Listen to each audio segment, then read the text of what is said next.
Real men don't need painkillers, my father declared, tossing my prescription bottle into the hospital trash can. I watched helplessly from my bed, still groggy from surgery, as the medication I desperately needed disappeared. "Dad, please," I whispered, my throat raw from the breathing tube they'd just removed. "The doctor said I'll need them. The pain. Pain builds character, Marcus." He cut me off, his voice sharp with disapproval. "I raised you better than this. When I had my appendix out at your age, I didn't take a single pill. You're 25, not some weak kid. My name is Marcus Chen, and I'd just undergone major spinal surgery after a construction accident at work. 3 fractured vertebrae, 6 hours of surgery, and a recovery journey that was supposed to be managed with carefully prescribed pain medication. But my father had other ideas about what made a man. The nurses said I need to stay ahead of the pain. I tried reasoning with him. It's part of the recovery protocol." He scoffed, straightening his tie like he always did when he was about to deliver one of his lectures. "Protocol is for weak people. You think your grandfather had protocols when he built our family business? You think I got where I am by following someone else's rules about pain?" I wanted to point out that running a successful real estate company wasn't quite the same as recovering from spinal surgery, but the throbbing in my back was getting worse, making it hard to focus. The local anesthesia from surgery was wearing off, and without the prescribed medication, I knew the pain would soon become unbearable. "Mr. Chen," Nurse Sandra appeared in the doorway, her experienced eyes taking in the scene. "It's time for Marcus's first dose of pain medication." "He won't be needing it," my father announced proudly. "We Chens handle pain the natural way." I saw concern flash across Sandra's face. "Sir, post-operative pain management is crucial for proper healing. The medication isn't just for comfort. It's part of the recovery process." "I know what's best for my son," he insisted. "No son of mine will become dependent on pills." Sandra tried to catch my eye, but I looked away, ashamed. At 25, I still couldn't stand up to my father. Even knowing the agony that awaited me, I remained silent as he dismissed her concerns. That night was the longest of my life. As the hospital grew quiet and the surgical anesthesia fully wore off, waves of pain began crashing through my body. Each breath felt like fire along my spine. The simple act of shifting slightly in bed became an exercise in torture. Around midnight, I pressed the call button, hoping maybe a different nurse would help. Instead, my father appeared, having insisted on staying overnight. "Fighting through it like a man, son?" he asked, mistaking my grimace for what he probably thought was stoic determination. I couldn't answer. The pain had become a living thing, clawing at my insides. Sweat soaked my hospital gown, and my hands trembled as they gripped the sheets. "This is how you build real strength," he continued, pulling out his phone to show me something. "Look at this article about athletes who never use painkillers. This is what excellence looks like." I wasn't looking at his phone. I was looking at the clock, counting seconds, then minutes, trying to focus on anything but the inferno in my spine. The doctors had warned that unmanaged post-operative pain could lead to complications, could even slow healing, but my father's voice drowned out those memories. "Remember when you were 10 and broke your arm?" he was saying. "Didn't take anything then either, and look how well that turned out." I did remember. I remembered crying in my room at night, remembered my mother secretly giving me children's Tylenol when he wasn't looking. She wasn't here now, though. She'd stopped fighting his tough love approach years ago. What my father didn't know was that the hospital security cameras were recording everything. Every grimace of pain, every trembling attempt to find a comfortable position, every moment he spent lecturing instead of helping. The night shift nurses were documenting everything too, building a record that would soon change everything.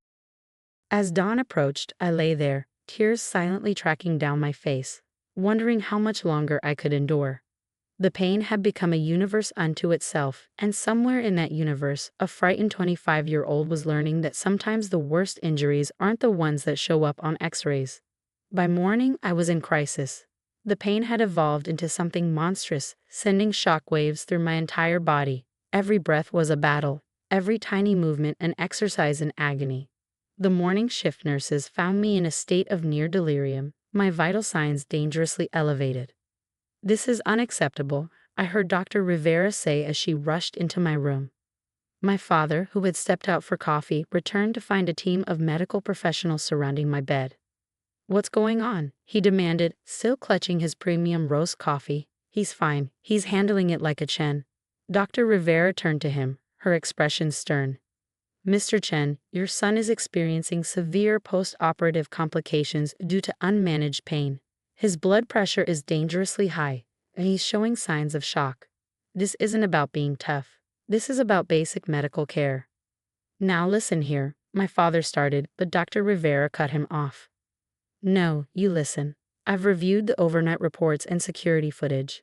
What happened here isn't just medically unsound. It borders on abuse. We have protocols for a reason. She nodded to one of the nurses, who began administering pain medication through my IV. The relief wasn't immediate, but knowing help was coming made tears well up in my eyes. Crying now? My father scoffed. I knew the pills would make you soft. Mr. Chen, Dr. Rivera's voice was steel. Please step into my office. There's something you need to see. I watched through half-closed eyes as they led my father away. The medication was finally starting to take effect, dulling the sharp edges of the pain that had consumed me for the past 12 hours. In Dr. Rivera's office, they showed my father the security footage, every moment of my suffering captured in high-definition detail. The timestamp showed the progression, how my condition deteriorated hour by hour without proper pain management. The nurse's notes documented my rising blood pressure, my racing heart rate, the danger signs my father had dismissed as weakness. This is what untreated post-operative pain looks like, Dr. Rivera explained. Your son wasn't building character last night. He was fighting for his body not to go into shock. Pain this severe can slow healing, increase the risk of complications, and cause long-term trauma. They showed him studies, medical journals, evidence of how proper pain management speeds recovery and prevents complications. But it was the footage that finally broke through. Watching his son suffer, hour after hour, stripped away the tough guy facade he'd maintained for so long. When he returned to my room, his face had lost its stern expression. He looked older somehow, deflated. The coffee cup was gone, his hands empty and uncertain. Marcus, he started, then stopped. For the first time in my life, my father seemed at a loss for words. The doctors have recommended a pain management specialist consult, one of the nurses informed me, checking my vitals again. We're adjusting your medication schedule to get you back on track. My father sank into the chair beside my bed, the same chair where he'd spent the night lecturing me about toughness while I silently begged for relief. I thought, he began again, his voice rough. I thought I was helping you be strong, like my father taught me, like his father taught him. Strong doesn't have to mean suffering, Dad, I managed to say, my voice clearer now that the pain was becoming manageable. He nodded, staring at his hands. The footage? I didn't realize. You were. I should have. It was strange seeing him struggle for words. My father, the successful businessman who always had an answer for everything, was finally facing something his usual platitudes couldn't fix. Mr. Chen, a nurse appeared with forms to sign. We need your agreement for the new pain management protocol. He signed without argument, without a single comment about building character or natural healing. When he finished, he remained staring at the papers, as if seeing them, really seeing them, for the first time. The doctor says this will help you heal faster, he said quietly, almost to himself. All this time, I thought, he trailed off, shaking his head. The medication was making me drowsy, but for the first time since surgery, it was a peaceful kind of fatigue, not the desperate exhaustion of fighting constant pain. The last thing I saw before drifting off was my father still sitting there, watching me with an expression I'd never seen before. A mixture of regret, understanding, and something that looked surprisingly like fear. Fear of what he'd almost done in the name of making me strong. The next few days brought changes I never expected. My father, the man who'd spent my entire life preaching about toughness and endurance, transformed into someone almost unrecognizable. He monitored my pain medication schedule with the same attention he usually reserved for business deals, questioning the nurses about dosages and timing. Are you sure he's getting enough? I heard him ask Dr. Rivera during rounds. He grimaced when he moved earlier. The irony wasn't lost on anyone, least of all the nursing staff who had witnessed his complete reversal. But beneath their professional demeanor, I could see their approval of his change of heart. One afternoon, about a week into my recovery, my father arrived looking unusually subdued. He carried a worn leather journal I'd never seen before. I found this while cleaning out some old boxes, he said, settling into what had become his regular chair. It was my father's, your grandfather's. He opened the journal, its pages yellowed with age. He wrote about his own father, your great-grandfather, about how he'd break his fingers back into place without painkillers after accidents at the construction site, how he'd wrap them in newspaper and keep working. My father's voice grew quiet. I always thought those were stories of strength. Now I realize they were stories of unnecessary suffering. He showed me entries describing generations of Chen men, each enduring pain as a badge of honor, each forcing their sons to do the same. The legacy of suffering passed down like a family heirloom. When I saw that security footage, he continued, when I watched you fighting through that pain, I saw myself at your age, trying to prove something to my father. And I saw him, trying to prove something to his father. We've been passing down trauma disguised as tradition. The medication had made me more comfortable, but his words hit harder than any physical pain. Dad? No, let me finish, he said, closing the journal. Yesterday I spoke with a therapist. First time in my life. She helped me understand something. Strength isn't about how much pain you can endure. It's about knowing when to accept help. Coming from my father, this admission was seismic. This was a man who'd once fired an employee for taking sick leave during pneumonia. The physical therapist arrived then, ready for my daily session. These sessions were crucial for recovery, but they were also painful, even with proper medication. Previously, my father would leave during therapy, uncomfortable with any display of vulnerability. This time, he stayed. When I couldn't hold back a groan during a particularly challenging stretch, he didn't lecture about toughness. Instead, he held my hand, something he hadn't done since I was a small child. It's okay to say when it hurts, he said softly. That's not weakness. That's wisdom. 2 weeks after surgery, during my discharge planning, Dr. Rivera presented my father with something unexpected, a USB drive containing the security footage from that first night. Usually we delete these after review, she explained, but I thought you might want to keep this, as a reminder. My father stared at the small drive like it contained nuclear codes. I don't think I'll forget, he said quietly. But yes, I'll keep it. Maybe it can help break the cycle. The day I was discharged, my father had transformed his home office into a recovery room for me, complete with a hospital-grade adjustable bed and a medication schedule posted prominently on the wall. The man who once scorned following someone else's rules about pain now insisted on setting alarms for each dose. Your grandfather would probably call me soft, he remarked as he helped me settle in, but maybe it's time for the Chen men to learn a new kind of strength. That evening, as I watched him carefully measuring out my medication, I realized something profound had shifted. The security cameras had captured more than just my physical suffering. They'd recorded the moment a generational cycle of toxic masculinity began to break. You know, Dad, I said, accepting the pills he offered, maybe real strength is being brave enough to change. He smiled, and for the first time in my life, I saw no judgment in his eyes, no expectation of stoic endurance. Just understanding, acceptance, and love. Maybe you're right, son, he replied. Maybe you're right. The pain is still there, a daily reminder of my injury. But now it's managed, not glorified. And in its place, something new has grown, a healthier relationship with my father, built on compassion rather than competition. Sometimes the strongest thing you can do is admit when you need help. It took a security camera to teach my father that lesson, but some lessons, no matter how late they come, are worth the wait. Hi, everyone. My name's Jennifer Aaron, and I'm a 23-year-old nurse living in Austin, Texas. That's how my introduction used to go until last week. Jennifer, honey, just play along, my mom, Susan, said as she adjusted her hair in the mirror. Alex makes me feel young again, and I don't want anything ruining this. Mom, you're asking me to pretend to be your sister. Can you even hear yourself? She sighed, her patience thinning. Your father's been gone for 15 years. It's time you moved on. Alex is different, successful, respected, wealthy. And Dad's memory, all those photos, the life you built together. None of that matters anymore. Don't be bitter, sweetie. It doesn't suit you, she replied, her voice coated in condescension.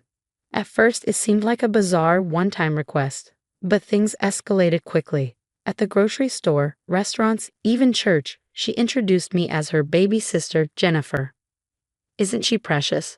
She giggled, playing the role of a doting older sibling.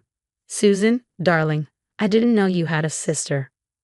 Mrs. Henderson, our town's biggest gossip, practically squealed in the supermarket. Oh yes, our parents had me quite late. Mom lied effortlessly. Jennifer's been living with me since they passed. I froze as I watched my childhood vanish in real time. My Aunt Patricia even joined the charade. Jennifer's always been like a daughter to Susan, even though they're sisters. Such a special bond. It wasn't long before my best friend, Rachel, caught me crying in the hospital break room. This is insane, Jennifer. Your mom's taking this way too far. What can I do? She's threatening to pull her co-signing from my nursing school loans if I don't go along with it. I still have 2 years of payments left. The situation spiraled further when Alex's daughter, Madison, knocked on my door one evening. Something's not adding up about your sister, she said, studying me carefully. Madison, it's complicated. No, what's complicated is watching my father fall for another gold digger. But this time, it's different. The way Susan talks about you, it's like she's trying to erase something. And Madison wasn't wrong. Over the following weeks, Mom's transformation became even more surreal. Designer clothes replaced her nurse scrubs. Her accent changed. She dropped a full decade off her age. One night, I overheard her telling Alex, "Jennifer and I grew up in Connecticut, but we moved here after our parents' accident." She crafted an entirely new backstory. The final straw came when I found my birth certificate in the trash, torn to pieces. A new version appeared in Mom's files, listing her as my sister and 2 fake names as our parents. When she caught me staring at the altered documents, her voice softened. "Remember who supported you all these years, who took extra shifts to put you through school. The least you can do is help me find happiness." I barely recognized her anymore. Her lies all came to a head at the wedding. "Ladies and gentlemen," Alex's voice boomed across the reception hall. "I'd like to propose a toast to my beautiful bride, Susan, and welcome her beloved sister, Jennifer, to our family." The crowd cheered as I forced a smile, gripping my champagne glass so tightly I thought it might shatter. "Susan looks barely 30, Mrs. Henderson gushed to her gossip circle. "Thank you," Mom replied sweetly. "Jennifer has been my rock since our parents' passing." Later that evening, I overheard Madison in the hallway. "Dad, don't you think it's weird?" I looked up Susan's background, and things don't add up. "Madison, stop being paranoid. Not every woman is like your mother." I slipped away to Mom's home office, searching for my grandmother's will. What I found instead were altered inheritance documents. My claim had been erased, replaced by her fictional sister narrative. Looking for something, Mom's voice startled me. "You changed the will. That was Grandma's money for my education." "Lower your voice," she hissed. "Alex can't know about my real age or your inheritance claim. I'll handle your education. Just stick to the plan." The next week, my student loan officer called. "Miss Aaron, your cosigner has requested removal from your loans." "She can't do that. I still have 2 years of payments left." "Then you'll need to find a new cosigner or pay the balance in full." I broke down in Rachel's apartment that night. She's systematically erasing everything about my childhood. I sobbed. "Jennifer, this isn't just wrong. It's illegal," Rachel said, her face grim. The next day, she showed me a Society page article about Mom's charity work. The dates didn't match her new backstory. That's when I decided to meet with Kevin Matthews, a local investigative journalist. "What made you suspicious?" Kevin asked, leaning forward in the coffee shop. "Public records," I explained. He slid a file across the table. Inside were documents revealing another marriage, another child she'd abandoned, just like she was trying to erase me now. Madison had been helping me dig deeper into the mess. I found discrepancies in my dad's financial accounts, she revealed one evening, her voice low. That night, Mom cornered me as soon as I got home. "I saw you with that reporter, Jennifer. Remember our agreement about your loans?" "You mean your threats?" I shot back. "I'm giving you a better life. Look at this house, these opportunities." "By erasing me? By stealing my identity for credit cards? You ungrateful little." "Susan, darling." Aunt Patricia stumbled in, already tipsy, cutting her off. "Oh, sorry to interrupt your sisterly chat." "It's fine, Patricia. Jennifer was just leaving," Mom said, her tone clipped. But I didn't leave. Not yet. I turned to Aunt Patricia, just like that other girl left, the one from Nevada. The words escaped before I could stop them. Mom's face went pale. What is she talking about, Susan? Patricia slurred, confusion etched across her face. Nothing. She's confused. But I wasn't confused anymore. Every lie, every manipulation, every stolen document, it was all falling into place. A few days later, my cousin Amy handed me a stack of old photos. I found these in my mom's attic. Look, this one's from your 5th birthday party. There's Aunt Susan cutting your cake. These are great, but we need more, I said, flipping through the pictures. Madison called that night. Jennifer, I found something else in my dad's study. Susan's been writing checks to herself from the company account, and she's opened 6 credit cards in my name. Before I could respond, my phone buzzed. It was Rachel. You won't believe this. Mrs. Peterson, you know, from your old elementary school, she gave me a copy of your 3rd grade registration papers. Guess who signed them as your mother? Susan? Yep. She kept copies of everything. I'll scan them and send them over. Piece by piece, the puzzle was coming together. Kevin, the journalist, slid into our regular booth at the diner the next day, his laptop already open. I found something big, he said, pushing the screen toward me. There it was, her first marriage, Gregory Phillips, Las Vegas. They had a daughter named Emma. What happened to them? I asked, my stomach churning. Gregory's serving time for fraud.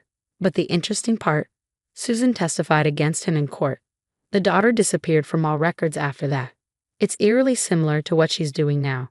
The break room at the hospital became my makeshift office between shifts. I documented everything.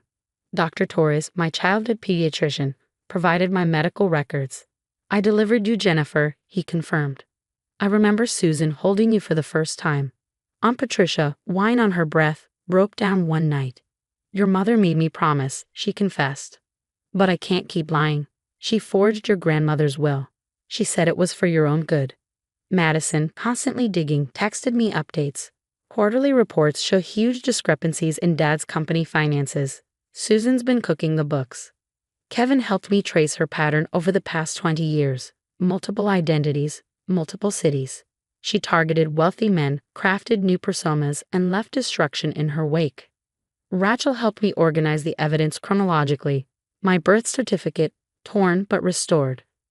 School records and registration forms signed by Susan as my mother.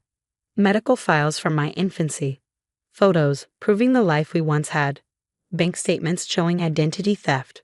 Forged documents. Don't forget the videos, Madison said, handing me a flash drive. Every public event where she introduced you as her sister. Every contradiction in her story. My phone lit up with a text from Mom. Coming to Alex's charity gala tomorrow night. Another buzz followed, this time from Aunt Patricia. Susan's nervous. She knows you're up to something. I stared at the wall in my small apartment, a college of evidence meticulously organized. Years of lies, manipulation, and fraud were pinned up like a macabre work of art. Mom had taught me to keep everything, every receipt, every document, every trail of proof. Always have evidence, she'd say. How ironic that I was now using her own lesson against her.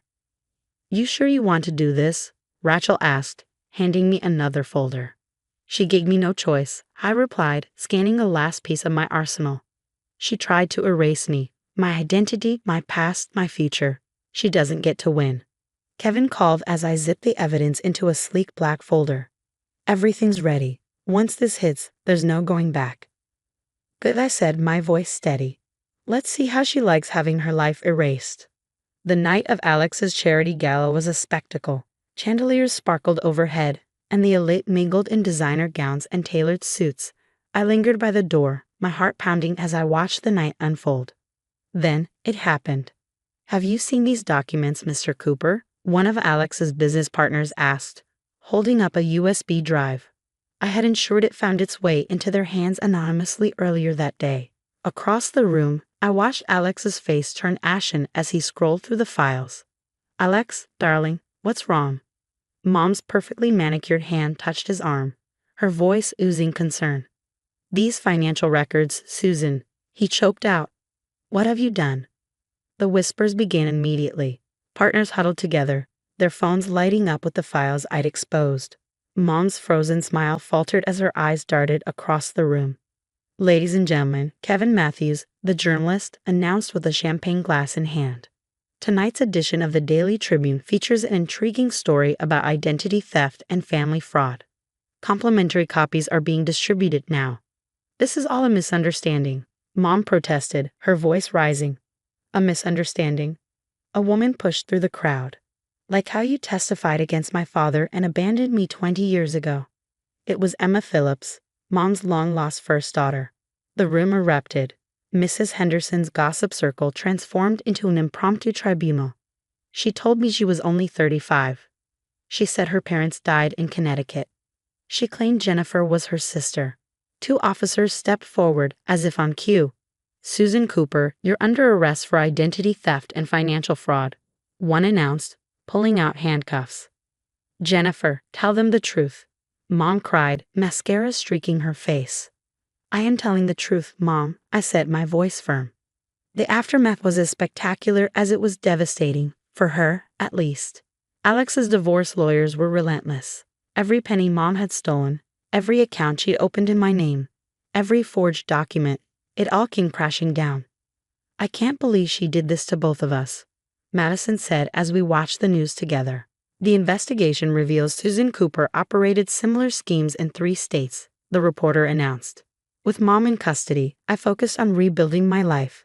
The hospital promoted me to charge nurse, recognizing my strength through the ordeal. Kevin met me for coffee one morning. Your story has helped identify similar fraud cases across the country, he said. You've helped countless others by coming forward. Rachel started a support group for identity theft victims, and I received a Community Leadership Award for my work with survivors. Emma and I became close, founding a nonprofit to help children of con artists rebuild their lives.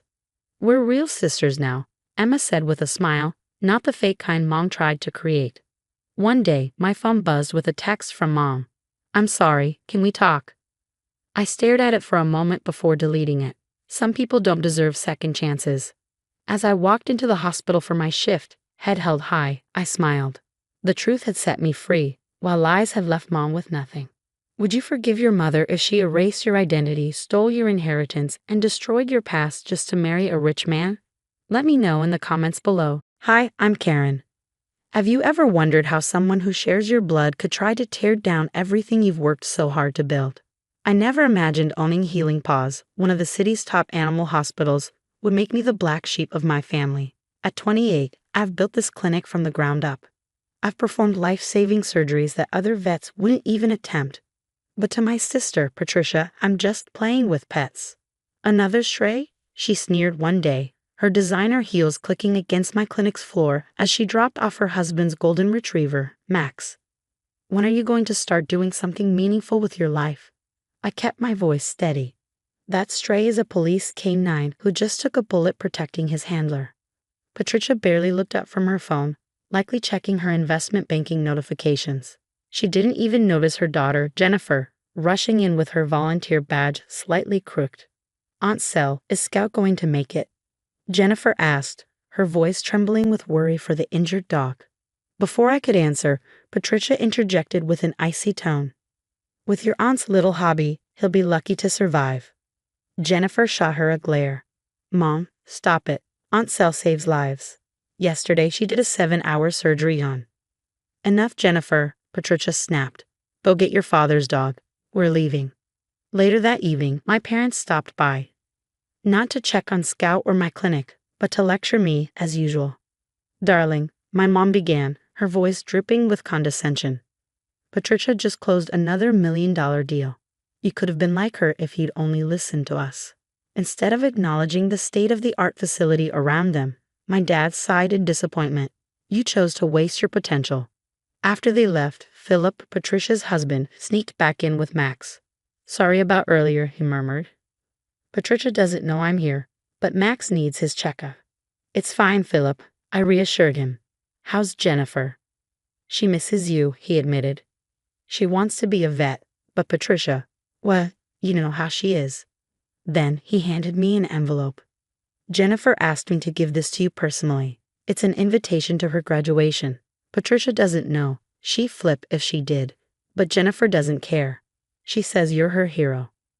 I opened the envelope and tears pricked my eyes as I read Jennifer's note. Please come, Aunt Sel. I don't care what Mom says. You're the only one who shows me it's okay to follow my heart. Looking around at the photos of animals I'd saved and the thank you cards from grateful families, I knew I'd made the right choice. Patricia might have the family's approval, but I had something better: purpose, passion, and the love of a niece who believed in me.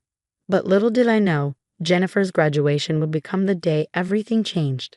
The hall buzzed with excitement as graduates and families filled the space.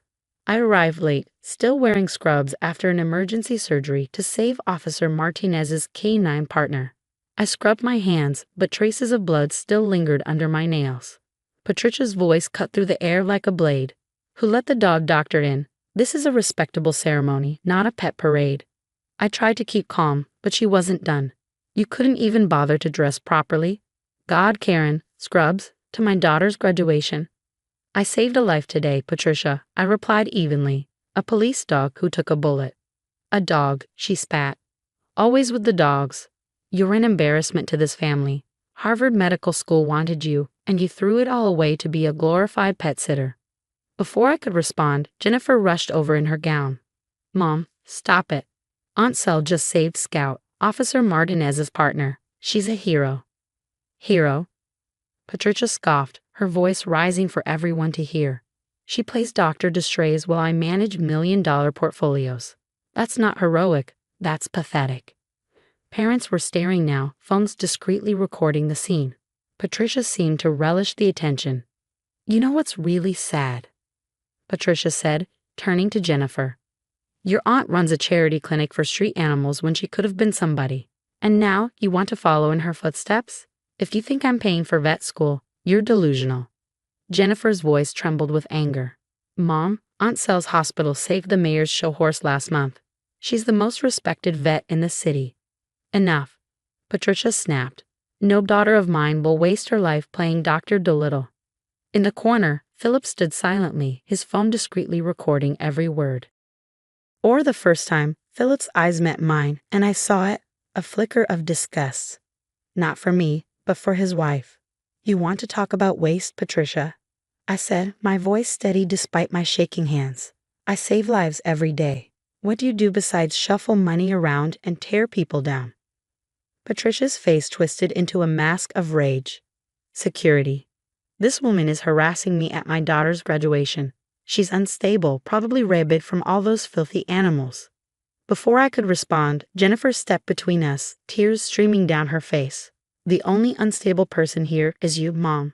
Aunt Sel was in surgery for 6 hours today, saving a police dog while you were getting a massage. She builds people up, and all you do is tear them down. I'm proud to call her my aunt, and I'm going to vet school whether you like it or not." A security guard approached, but instead of removing me, he extended his hand. "Dr. Karen," he said with a warm smile, "you saved my daughter's horse last summer. It's an honor to meet you." Patricia's face turned purple as whispers rippled through the crowd. I caught Philip's small, satisfied smile as he continued recording, and Jennifer stood tall beside me, radiating pride.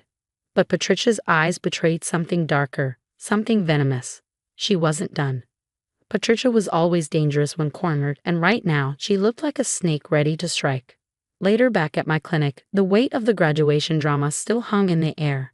Jennifer sat across from me in my office, her hands trembling as she pulled a leather-bound journal from her backpack.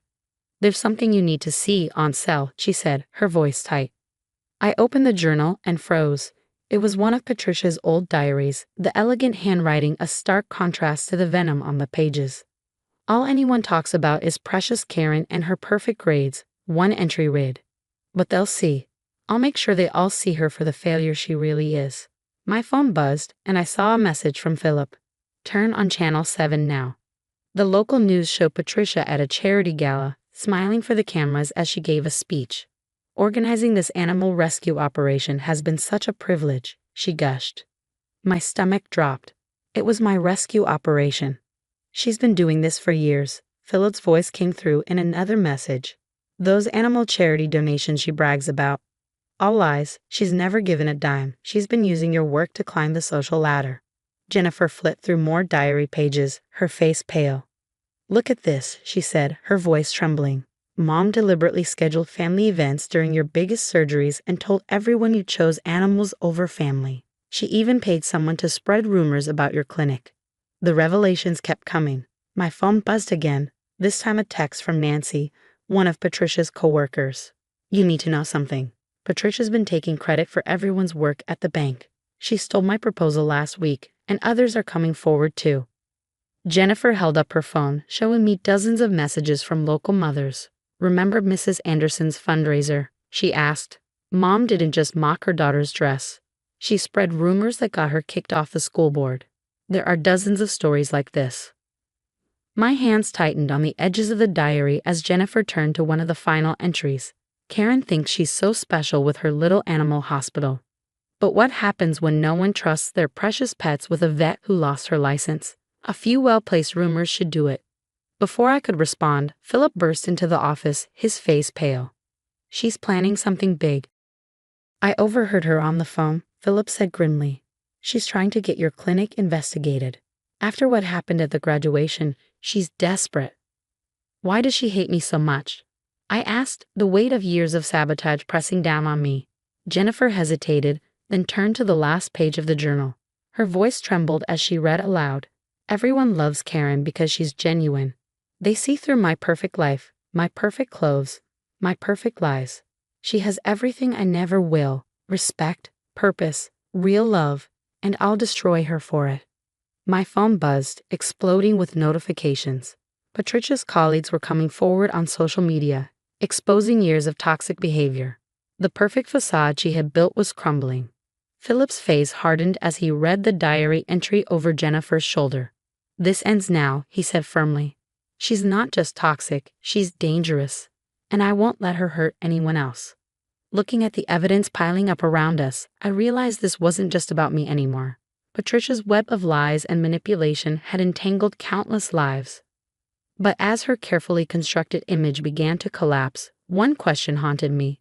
What would a cornered snake do next? The morning sky turned gray as Patricia stormed into her office, only to find her personal items neatly packed into boxes. 2 security guards stood waiting alongside the HR director, who held a thick file. Misconduct, harassment, falsifying credentials, stealing colleagues' work. The director said coolly, listing the charges. We've received over 20 complaints. Your promotion is rescinded, and your employment is terminated, effective immediately. Patricia's scream echoed through the building. This is all Celandine's fault. That pathetic pet doctor. Her former assistant stepped forward, phone in hand, recording everything. Your downfall is entirely your own doing, she said. Across town, in a sleek law office, Philip signed the final divorce papers. I want full custody of Max, he stated firmly. I've documented Patricia's cruelty to animals. She kicked him last week for shedding on her designer rug. My phone buzzed with an excited call from Jennifer. Aunt Cell. Cornell Vet School, full ride. They loved the recommendation letters from Officer Martinez and the K-9 unit. Don't tell your mother, I started, but Jennifer cut me off. Mom's too busy watching her life implode, she said. The country club group chat is exploding. Remember Mrs. Harrison's charity auction? Mom sabotaged it. Everyone's sharing stories now. She's been uninvited from every social event this season. The clinic door chimed, and I looked up to see my parents walking in, their expressions shaken. My dad clutched his phone, showing me a viral video of Patricia's meltdown at her office. Honey, my mom's voice cracked, tears in her eyes. We saw your segment on the news. The therapy animals for the children's hospital. The rescue operations. The K-9 unit. We were so wrong about you. Before I could respond, my assistant rushed in. Dr. Karen, the mayor's here with Scout and the entire K-9 unit. The clinic filled with uniformed officers, rescued animals, and grateful clients. The mayor stepped forward, presenting me with a community service award as news cameras rolled. Among the crowd, Patricia's former social circle stood awkwardly in their designer outfits, a stark contrast to the scrubs, uniforms, and everyday clothes surrounding them. Mrs. Peterson, the former social chair, approached me hesitantly. We had no idea what kind of person Patricia really was, she admitted. She portrayed you as a failure, but you're the one making a real difference. I looked around my clinic, taking in the photos of lives saved, the thank you cards on the walls, and the people whose hearts and homes had been healed. For the first time, I truly felt the depth of what I had built. Patricia had lost everything she valued: status, power, control. But I had gained something she never could: genuine love, respect, and purpose. Her perfect facade had shattered, revealing the emptiness beneath it. Meanwhile, my so-called shameful career had built a legacy of healing and hope. Sometimes the best revenge isn't getting even, it's getting better. Have you noticed how toxic people often hide behind a perfect image? What hurts more, public humiliation or years of silent sabotage? Share your thoughts below. Hi, I'm Mary. Living in Chicago as a 28-year-old marketing executive wasn't just a dream, it was my reality. My corner office at Thompson & Associates overlooked the magnificent skyline, a daily reminder of how far I'd come. But to understand how I got here, I need to start from the beginning. Sweetheart, you're just like your mother, ambitious and unstoppable. My father, Martin Thompson, used to say, as one of Chicago's top real estate developers, he ensured I had the best of everything: private schools, summers in Europe, and connections that opened every door. Daddy, guess what? I made senior executive. I had burst into his office last month, beaming with pride. That's my girl. We need to celebrate, he replied, already calling for Karen, my stepmother. Maybe we should keep it small, Karen suggested smoothly. After all, Sandra's engagement party is next week. We wouldn't want to overshadow that. Classic Karen. She always had a way of making sure my younger sister, Sandra, stayed center stage. Not that I minded. I adored Sandra. She was the spitting image of our mother, the one we lost when I was 12 and Sandra was 9. Promise me you'll always protect your sister, Mom had whispered from her hospital bed. And I did. Even when Karen came into the picture 3 years later, with her perfectly coiffed hair and razor-sharp comments. Victor, my investment banker fiancé, was another piece in our family puzzle. Handsome, wealthy, and from the right family, he was everything Dad had hoped for in a son-in-law. Yet Karen always had a way of making her approval conditional. Are you sure the charity work with burn victims is appropriate? Karen said one evening, lips pursed. Your father's worried it might reflect poorly on the family image. Those people need support, I replied firmly. The Thompson Family Foundation should stand for more than just galas and photo ops. Karen's subtle manipulations didn't bother me much then. I was too busy living my dream, managing a team at work, planning a wedding with Victor, and running the burn victim support program at Chicago General. Everything seemed perfect, until it wasn't.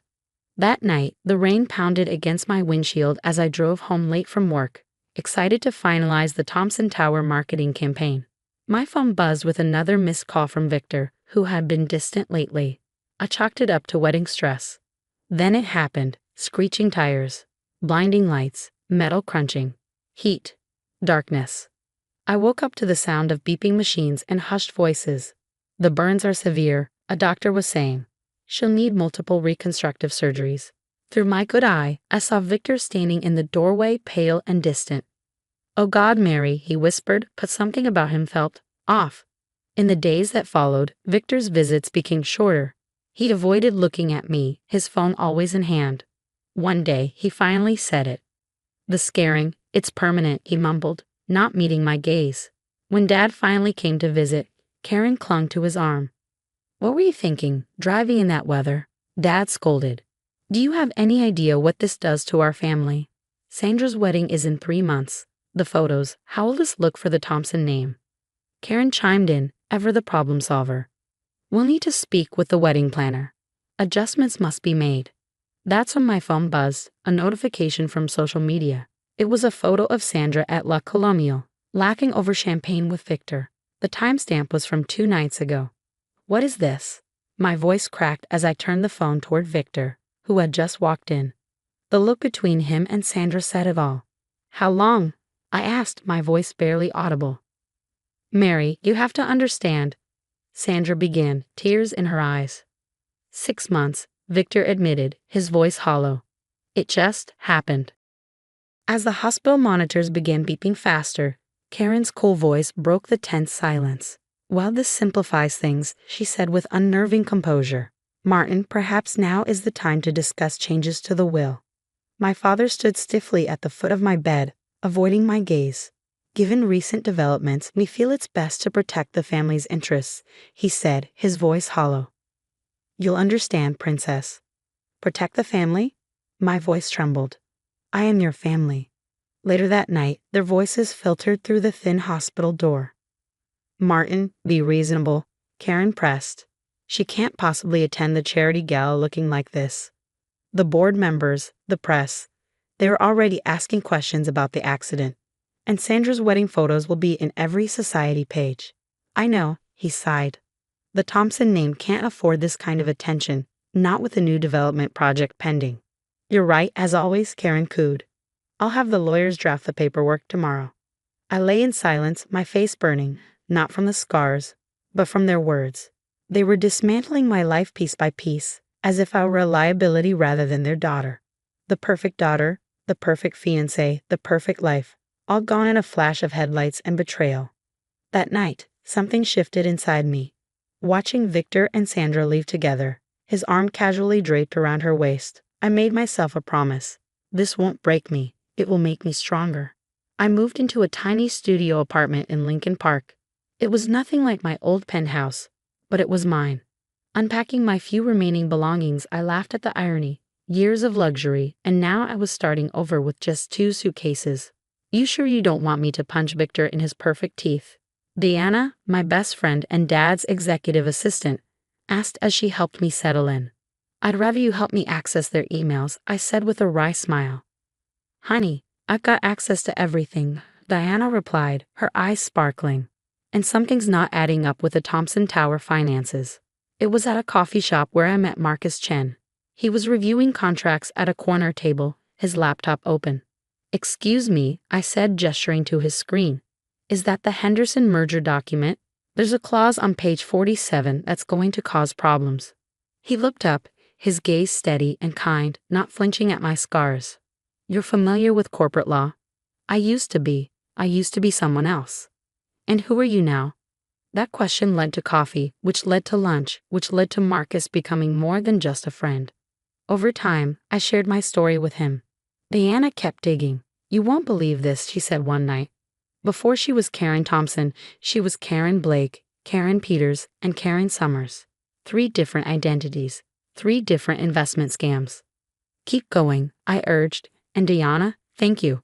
I threw myself into work, earning respect not for my looks but for my results. When the VP position opened up, I claimed it. Marcus suggested I start a support group for burn survivors, and the Burn Survivors Network was born. Local news covered it, then national outlets. Suddenly, my scars weren't a mark of shame. They were a symbol of survival. Your father's been asking about you, Diana reported one evening. Karen's getting nervous. She knows I've been accessing old files. Let her sweat, I replied.